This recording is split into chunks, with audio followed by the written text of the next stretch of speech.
नमस्कार. आज आपण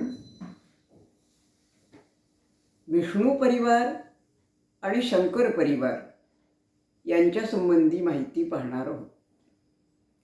ब्रह्मा, विष्णू, महेश हे त्रिदेव म्हणून भारताच्या पुराणांमध्ये प्रसिद्ध आहेत. प्रत्येकाची कामगिरी वेगवेगळी ठरलेली आहे. आपण आधी जो पाहणार आहोत तो विष्णू परिवार. विष्णूंचं महत्त्व तर देव आणि दानवांच्या अमृतमंथनापासूनच जे सुरू होतं ते आता आपण पाहणार आहोत. वास्तविक देव आणि दैत्य ही दोन्ही कश्यप ऋषींचीच मुलं. दितीचे मुलगे ते दैत्य आणि आदितीचे मुलगे म्हणजे देव. यांच्यात स्वभावात, वृत्तीत, वागण्यात खूपच फरक होता. म्हणून देव हे देव ठरले आणि दैत्य हे दैत्य ठरले. आता यामध्ये ज्यावेळी त्यांनी समुद्रमंथन केलं अमृत प्राप्तीसाठी, त्यावेळी सुद्धा देव मोठे चतुर. देवांनी सांगितलं की आम्ही शेपटीची बाजू धरणार.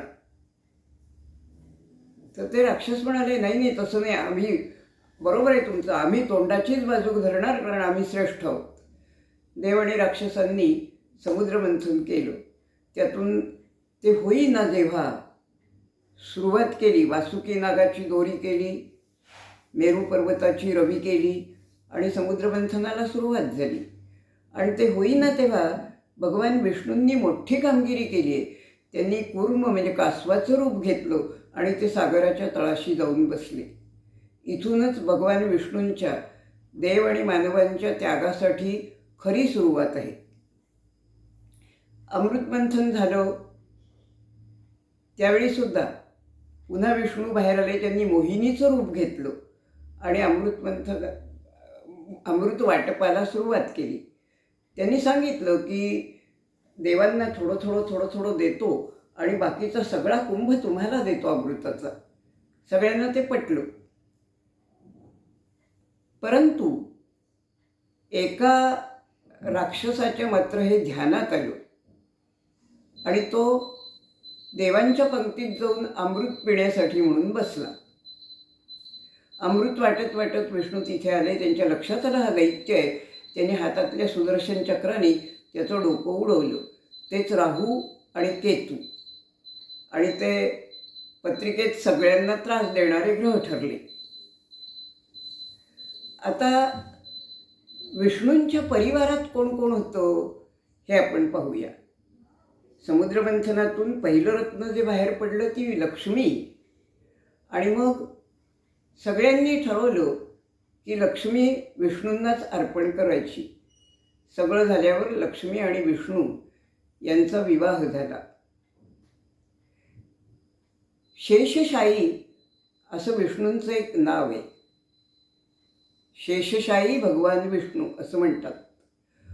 आणि त्या शेषशायी शब्दातच त्यांचा त्याग दिसतो.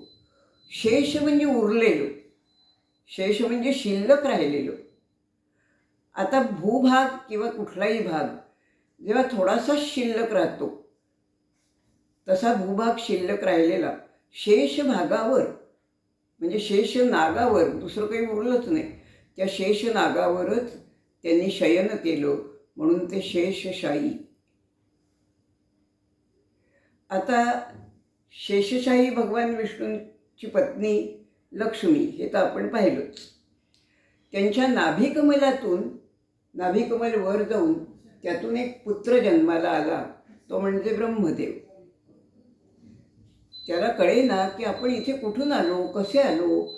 तेव्हा भगवान विष्णूंनी त्याला सांगितलं की तू माझाच पुत्र आहेस आणि तुला मीच जन्म दिलेला आहे अशासाठी की कामाचं विभाजन व्हावं म्हणून.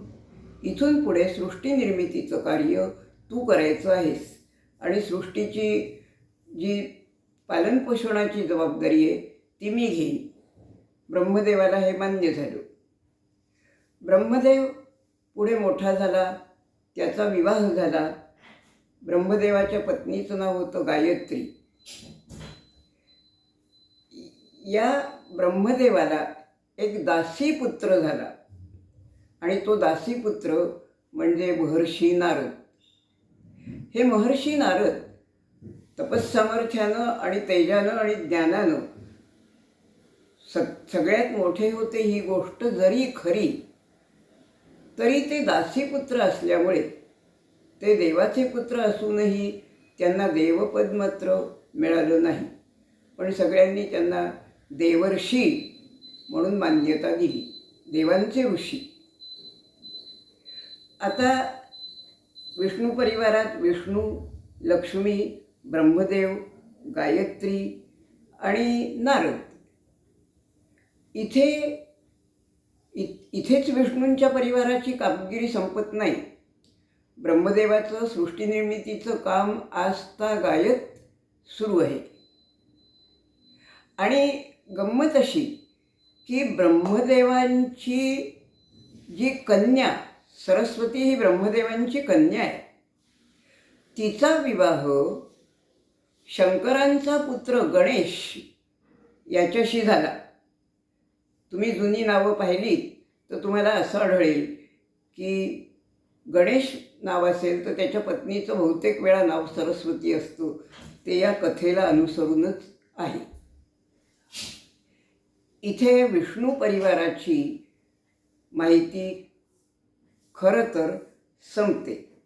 लक्ष्मी त्यांच्यावर खूप प्रसन्न झाली विष्णूंच्या स्वभावावर आणि विष्णूंचा त्याग सगळं पाहिलं आणि लक्ष्मी ही त्यांनाच धरून त्या शेषनागावर त्यांच्या पायाशी बसली आणि तिने मोठा त्याग आपल्या पतीसाठी केला. इथे आपण विष्णू परिवाराची माहिती पाहिलेली आहे.